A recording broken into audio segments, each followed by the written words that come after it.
Hello வணக்கம், இது உங்கள் சிவி ஜோன். சொல்லரும் எப்படி இருக்கீங்க? இப்போ பார்த்தீங்கன்னா ஒரு பங்கமான ஒரு அதிர்ச்சிகரமான ஒரு செய்தி வந்திருக்கு.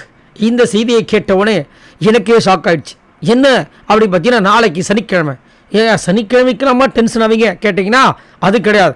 நாளைக்கு சனிக்கிழமைன்றதுனால சனிக்கிழமை ஞாயிற்றுக்கிழமை 2 எபிசோடையுமே நாளைக்கு எடுத்துருவாங்க.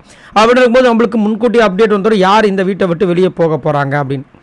இந்த வாரம் நிறைய சம்பவங்கள் நடந்துச்சு. அந்த சம்பவங்களில் பார்த்தீங்கன்னா ஒரு சில பேர் ரெட் கார்டு கொடுக்கப்படும் அப்படின்ற மாதிரிலாம் எதிர்பார்ப்பு இருக்குது.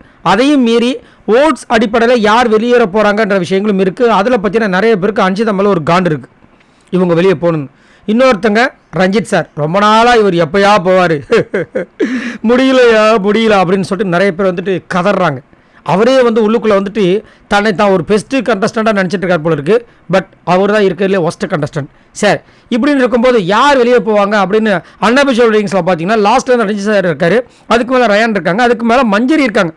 ஸோ அது கொஞ்சம் வருத்தமான ஒரு விஷயம். ஏன்னா மஞ்சரி கொஞ்சம் சேஃபாக தான் இருந்தாங்க. திடீர்னு பார்த்தா 2 நாளைக்கு முன்னாடி நேற்று திடீர்னு பார்த்தா மஞ்சரி டப்படப்புன்னு இறங்கி இந்த ஒரு நிலைமைக்கு வந்திருக்காங்க. அங்கே யார் இருந்தாங்கன்னா 5 தான் இருந்தாங்க, சர்ன்னு மேலே போயிட்டாங்க. இப்போது நம்மளுக்கு தகவல் என்ன வந்திருக்கு அப்படின்னா, அன்அபிஷியல் ஓட்டிங்ஸ் தாண்டி அங்கே ஒரு சில சம்பவங்கள் நடக்கும்ல, அதில் வந்துட்டு பாட்டம் ஆஃப் த டேபிள் இவங்கள தான் அனுப்புறதுக்கு 99% வாய்ப்புகள் இருக்குது அப்படின்ற மாதிரி வந்துட்டு ஃபஸ்ட்டு பேர் ரஞ்சித் வந்திருக்கு. சந்தோஷம் அப்படின்னு நினச்சா அதுக்கு அடுத்த பேர் மஞ்சரியோட பேர் வந்திருக்கு, அதுக்கு அடுத்தது தான் ரயானோட பேரே வந்திருக்கு. இது ரொம்ப வருத்தமான ஒரு விஷயம். பட் இந்த 3 பேரில் யார் பெஸ்ட்டு அப்படி கேட்டிங்கன்னா யாருமே சொல்லவே தேவையில்லை. மஞ்சரி தான் கண்டிப்பாக டாப் ஆஃப் த டேபிளில் இருப்பாங்க. ஆனால் இன்னும் ஒரு கொடுமைனா, இவங்க ஃபெமிலியர் இல்லாத ஒரு பர்சன் என்ற காரணத்தாலும் வைல்ட் கார்டு என்ட்ரியில் வந்தாங்கன்ற ஒரு காரணத்தாலும் ஒரு சிலர் இவங்களுடைய அந்த அழகு மதிப்பீடு ஒரு சிலர் சீரியஸாகவே இருக்குது. கருப்பாக இருக்கவன் பொய் சொல்ல மாட்டான், இதே கலராக இருக்கவன் பொய் சொல்ல மாட்டான், கருப்பாக இருக்கவன் பொய் சொல்லுவான், இந்த மாதிரிலாம் இருக்குது. ஏன்னா அதனால தான் நேற்று வந்துட்டு நம்ம சௌந்தர்யா வந்துட்டு ஒருத்தவங்க மூஞ்சை பார்த்தாவே நாங்கள் சொல்லிவிடுவோம் இவங்க பொய் சொல்கிறாங்க, அஞ்சிதா பொய் சொல்ல மாட்டாங்கன்னு. ஸோ இங்கே ஒரு மேஜர் ரோல் இம்பேக்டாக இருக்குது. ஸோ அந்த மாதிரி பார்க்கும்போது மஞ்சரிக்கு ஓட்டே வரல, கொடுமையாக இருக்குது. எவ்வளோ கொடுக்குறாங்க நல்லா யோசிச்சு பாருங்கள். ஒரு கேப்டன்ஷிப் டாஸ்க்காக இருந்தாலும் சரி, ஒரு இந்த வீக்லி டாஸ்க்காக இருந்தாலும் சரி, எல்லாத்துலேயும் அவங்களோட ஃபுல் பங்களிப்பு கொடுக்குறாங்க. அடி மேலே அடி வாங்குறாங்க, பேசுகிறாங்க, எடுத்து வைக்கிறாங்க கருத்தை. ஆனாலும் ஓட்டு இல்லை. ஓட்டு இல்லாமல் இந்த பிக் பாஸ் வீட்டுக்குள்ள எப்படி இருக்க முடியும்? ரியா இருந்துச்சு அந்த பொண்ணு, பாவம் அந்த பொண்ணு ஓடிச்சு பாருங்கள். அந்த மாதிரி இப்போ தத்தளிக்கிற நிலைமையில் நம்ம மஞ்சரி இருக்காங்க. ரயான் நல்ல ஒரு கண்டஸ்டன் தான், இல்லைன்னு சொல்ல. ஆனால் இந்த கோவா கேங்குன்னு ஒரு விஷயம் ஆரம்பித்ததுக்கப்புறம் அவருடைய விஷயங்கள் எல்லாமே மாறுதலாக போயிடுச்சு. அதே மாதிரி அவர்கிட்ட அக்செப்டன்ஸ் சுத்தமாக கிடையாது.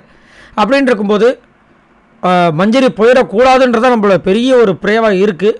ஏன்னா இந்த 3 பேர், அதாவது ரஞ்சித், மஞ்சரி, ரயான், இவங்க 3 பேரில் நாளைக்கு டபுள் எவிக்ஷன் வேறு இருக்கிறதுக்கு வாய்ப்புகள் இருக்குன்ற மாதிரி சொல்கிறதுனால ரொம்ப பதப்பதப்பாக இருக்குது. என்ன ஆக போகுதுன்னு தெரியல, பார்க்கலாம். அது மட்டும் இல்லாமல் ரெட் கார்டு அப்படின்ற ஒரு விஷயமும் சுற்றிக்கிட்டு இருக்குது.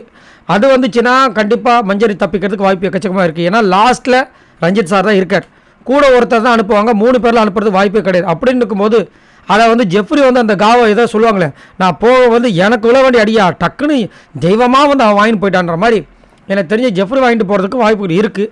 இல்லைனா ரயான் அமிச்சாங்கன்னா பெருசாக ஒரு மாற்றமும் இருக்க போகிறதில்ல. கேமில் என்ன நடக்க போது தெரியல. பட் இதுதான் இன்ஃபர்மேஷனாக வந்திருக்கு. ஸோ நீங்கள் உங்களோட கருத்தை சொல்லுங்கள், உங்களுக்கு என்ன விஷயங்கள் தோணுது?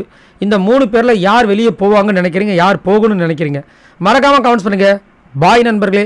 மறக்காமல் இந்த மாதிரி நிறைய வீடியோஸ் உங்களுக்காக காத்துட்ருக்கு. சப்ஸ்கிரைப் பண்ணுங்கள். பாய்.